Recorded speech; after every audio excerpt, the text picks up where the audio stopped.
Hello students, आज की class में हम लोग ग्रेविटी डाई कास्टिंग पढ़ने वाले हैं। तो चलिए देखते हैं।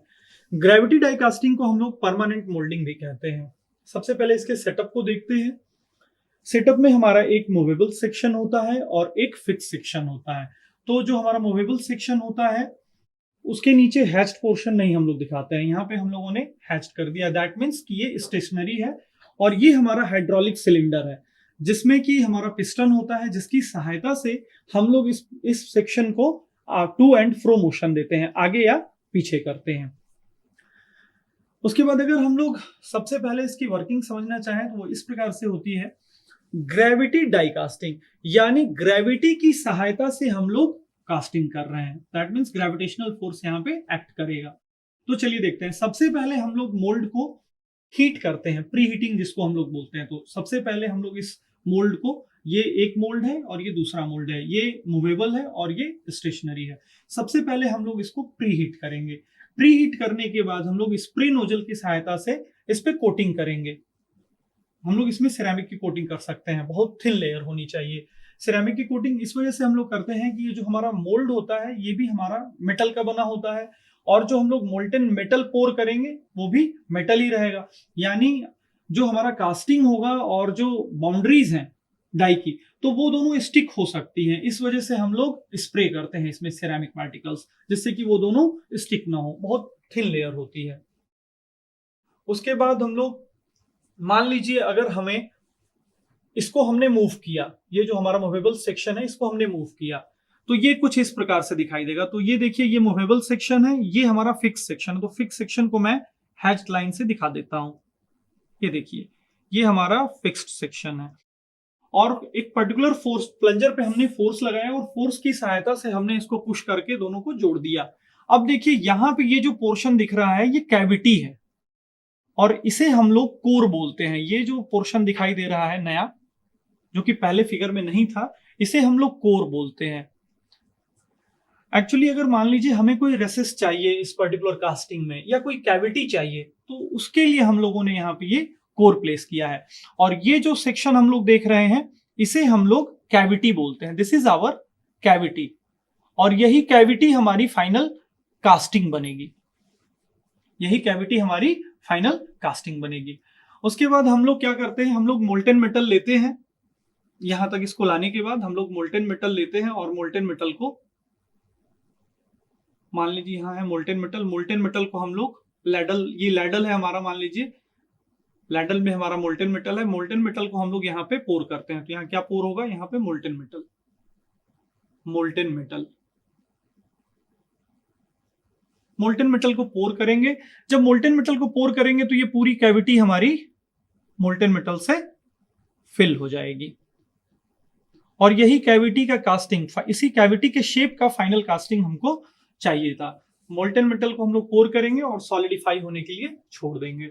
जब ये सॉलिडिफाई होगा उसके बाद हम लोग प्लंजर को बाहर निकाल लेंगे। उसके बाद हम लोग अपने कास्टिंग को बाहर निकाल लेंगे और वही हमारी फाइनल कास्टिंग हो जाएगी। चलिए देखते हैं इस प्रोसेस का, ग्रेविटी डाई कास्टिंग का एडवांटेजेस क्या क्या है। चलिए देखते हैं एडवांटेज। तो जो सबसे पहला इंपॉर्टेंट एडवांटेज है वो ये है कि इसकी mechanical property through out the section बहुत अच्छी होती है। बेटर मैकेनिकल प्रॉपर्टीज कह सकते हैं, बेटर मैकेनिकल प्रॉपर्टीज। उसके बाद जो इसका ग्रेन स्ट्रक्चर और केमिकल कंपोजिशन होता है वो होमोजीनियस होता है through out the casting. Shrinkage की बात करें तो बहुत कम श्रिंकेज होता है, वेरी लो श्रिंकेज, और गैस पोरोसिटी भी बहुत लो होती है। अगर सरफेस क्वालिटी की बात करें तो बहुत अच्छी सरफेस फिनिश हमको मिलती है। That means very good surface quality. और अगर टॉलरेंसेस की बात करें तो बहुत ही कम होता है। That means low dimensional tolerances, यानी हमें मशीनिंग की ज्यादा आवश्यकता इसमें नहीं पड़ती है। तो ये सारे एडवांटेजेस हो गए। अगर हम लिमिटेशंस या डिसएडवांटेजेस की बात करें, चलिए देखते हैं लिमिटेशंस क्या क्या है। तो सबसे पहला लिमिटेशन ये है कि ये बहुत ही कॉस्टली प्रोसेस है। कॉस्टली क्यों है? क्योंकि ये जो हमारा मोल्ड बना हुआ है, जो डाई है हमारा, ये दोनों हमारा मेटल का बना हुआ है। उसके बाद ये जो हाइड्रोलिक सिलेंडर हमने यूज किया है ये भी काफी कॉस्टली है। तो दैट मीन्स जो हम फिर यहाँ पे ये देखिए स्प्रे नोजल हमने यूज किया है। तो तो वन एंड ऑल यहाँ पे बहुत सारे मेटालिक पार्ट्स यूज हुए हैं जो कि काफी कॉस्टली हैं। इस वजह से ये पूरा जो प्रोसेस है हमारा ग्रेविटी डाई कास्टिंग, ये कॉस्टली प्रोसेस हो जाता है। This is costly process.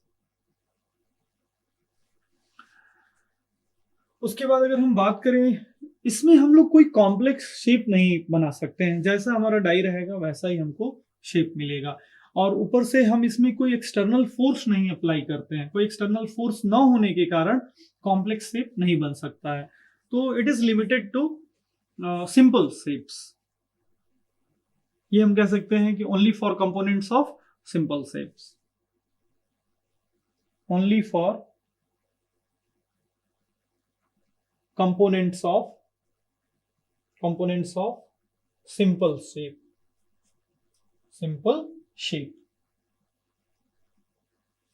चलिए एप्लीकेशंस की बात कर लेते हैं। एप्लीकेशंस क्या है ग्रेविटी डाई कास्टिंग के, चलिए देखते हैं applications. Very small size castings, cast iron और एल्यूमिनियम के हम लोग प्रोड्यूस करते हैं। तो small size castings, small size casting of cast iron and aluminium। Automobile के पार्ट्स हम लोग इससे प्रोड्यूस करते हैं। Automotive parts, automotive parts. तो ऑटोमोटिव पार्ट्स में हमारा पिस्टन आ जाएगा, एल्यूमिनियम पिस्टन। एल्यूमिनियम का पिस्टन हम लोग इस्तेमाल करते हैं। Cylinder heads,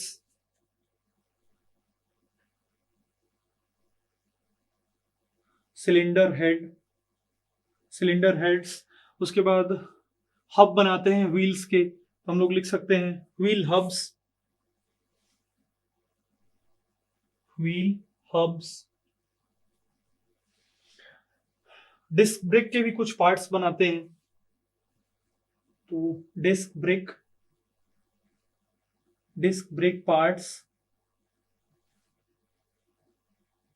etcetera. तो ग्रेविटी डाई कास्टिंग के applications, small size castings of cast iron and aluminium, automotive parts जिसमें कि हम लोग एल्यूमिनियम के piston, cylinder heads, wheel hubs, disc brake parts और क्रैंकशाफ्ट्स भी बनाते हैं। इसमें क्रैंकशाफ्ट भी आएगा, क्रैंकशाफ्ट्स as well। That's all for today's class. Thank you.